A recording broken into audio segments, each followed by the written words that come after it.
तीन फरार आरोपींना पकडण्यास उशीर होतोय हे चांगलं नाही असं रामदास आठवलेंनी म्हटलंय।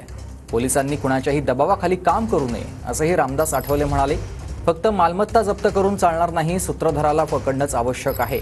आठवलेंकडून बीडमध्ये संतोष देशमुख यांच्या कुटुंबियांची भेट घेण्यात आली आणि त्या दरम्यान त्यांनी हे वक्तव्य केलंय। महाराष्ट्राच्या अस्मितेला कलंक लावणारी अशा पद्धतीची घटना आहे। पण या प्रकरणामध्ये काय एवढा वेळ होतोय सांगता येत नाही आहे। म्हणजे एकतर एवढा वेळ व्हायला नको आहे। माननीय मुख्यमंत्री देवेंद्र फडणवीस यांनी सुद्धा हाऊसमध्ये नागपूरच्या जाहीर केलेला आहे आणि फक्त जी प्रॉपर्टी आहे ती प्रॉपर्टी जप्त करून चालणार नाही आहे। तर मला वाटतं की जे सूत्रधार आहेत त्या सूत्रधारांना पकडणं अत्यंत आवश्यक आहे। जे 4 आरोपी पकडलेले आहेत आणि बाकीचे 3 आरोपी जे आहेत त्या 3 आरोपींना एवढा वेळ लागतो आहे ही बाब चांगली नाही आहे आणि पोलिसांनी कोणाच्या दबावाखाली काम करू नये।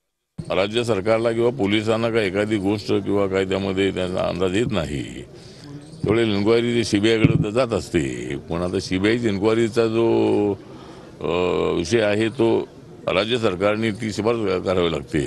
पण तरीही अमित शाह हे गृहमंत्री आहेत किंवा गृह मंत्रालयाशी मी संपर्क साधणार आहे आणि गृहमंत्र्याच्या अगोदरही मी माननीय मुख्यमंत्र्यांना सांगणार आहे आणि या प्रकरणामध्ये लोकांच्या संतप्त प्रतिक्रिया आहेत आणि आरोपी लवकरात लवकर पकडले पाहिजेत आणि जो कोणी सूत्रधार असेल त्या सूत्रधाराला लवकर पकडलं पाहिजे।